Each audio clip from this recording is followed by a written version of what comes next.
Siamo nella stagione autunnale, in questo territorio collinare di Langaroero è una stagione fondamentale. Ora ci troviamo nel cuore dell'autunno, vale a dire all'inizio di novembre, dove la festività di tutti i santi e il 2 di novembre, quella dei defunti, portano la comunità a radunarsi e a trascorrere il tempo insieme per tessere il tessuto sociale con diversi pretesti, pagani e cristiani.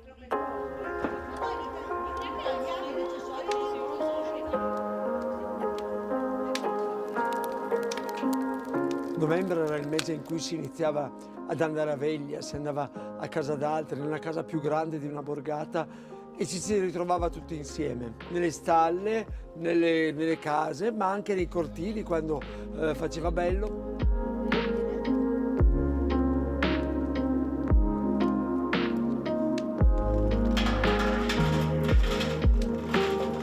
Il momento in cui si ricordavano i defunti con la preghiera e naturalmente con tutte le vecchie storie, si facevano sempre cuocere le castagne. Le castagne erano la cosa principale quella sera. Era praticamente non mangiare soltanto polenta, ma quella sera lì si facevano cuocere le castagne. Potevano essere o bollite, dette anche frühe, oppure anche e soprattutto arrosto, castagne arrosto che venivano fatte cuocere lì sul momento.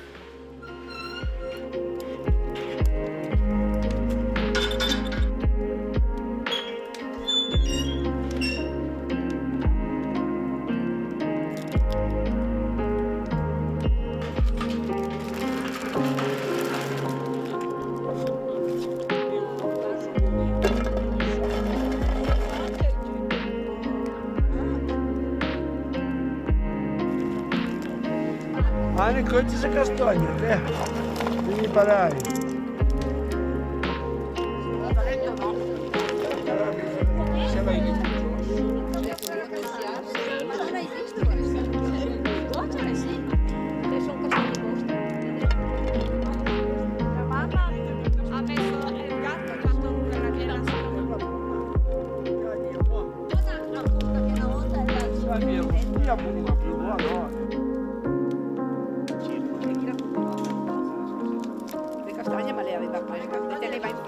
Era un momento importante per la comunità che, smessi i lavori più grossi, diciamo così, cominciava a ritrovarsi per potersi raccontare le cose, per poter praticamente rivangare cose ormai passate, parlare delle persone che adesso non c'erano più ma che facevano ancora parte in fondo di quella comunità.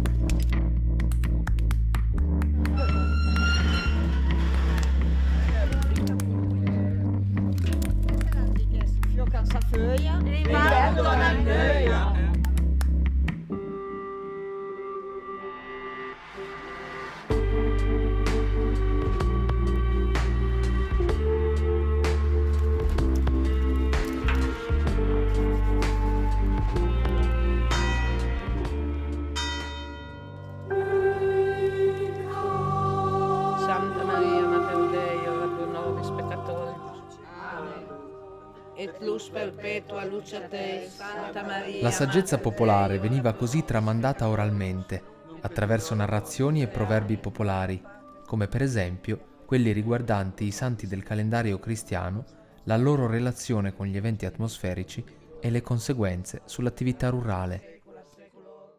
Adesso è non plast, ma lo sai con che stis? A Carvè, il giorno si slunga il posto d'un poulet. A San Valentin ti terai a Marin. A San Michel la Malanda Montancel. A Santa Lucia a giornò picchirta chi sia. Sant'Antoni, San Bastian, Sant'Agnese in Induman. Su piova San Gioco la mera fa mirocco. Su piova San Rocco è già un po' troppo. A San Bastian e si slunga il pasdin can. A San Pe se il gran urenenta iore da tagliè.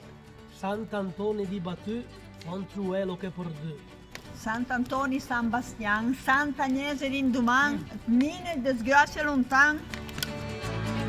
E se qualche disgrazia accadeva veramente, la colpa era loro. era delle masche. Questo è un posto dove le storie di masche sono sempre state raccontate, dove le masche sono sempre vissute, ma sono vissute proprio perché la gente le faceva vivere in fondo. La suocera era una masca, si trasformava in gatto e andava a soffocare il bambino nella culla. Aveva tutti i libri, tra quei libri c'era sicuramente anche il libro del comando. Era una masca.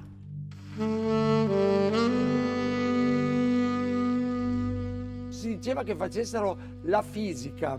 La fisica erano i poteri che avevano le masche di fare qualche cosa, cioè di fare degli scherzi, di far cadere qualcuno, qualunque cosa gli veniva in mente per potersi divertire. Si diceva che fossero alleate col diavolo, si dicevano tante cose. In fondo le masche erano un modo per esorcizzare le paure. Tutto quello che poteva esserci di brutto veniva in fondo imputato alle masche.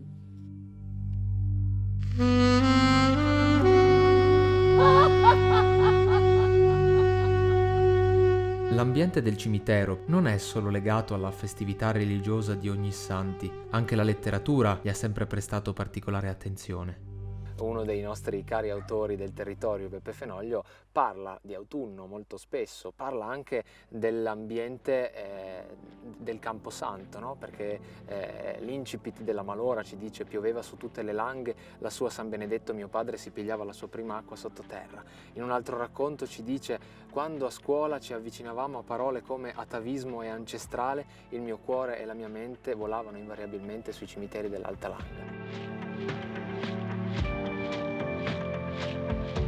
Lo stesso Fenoglio, nel suo diario, dichiarò di invidiare l'idea di Edgar Lee Masters per il capolavoro assoluto dell'antologia di Spoon River sugli epitaffi di un cimitero. Nella giornata più nebbiosa che c'era, andò al cimitero.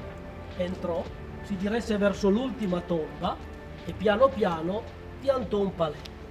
Ma mentre piantava il paletto, prese anche una parte della sua mantella. E allora, appena si girò e tentò di andare via, si sentì trattenuto dalla mantella e allora morì sul colpo dallo spavento.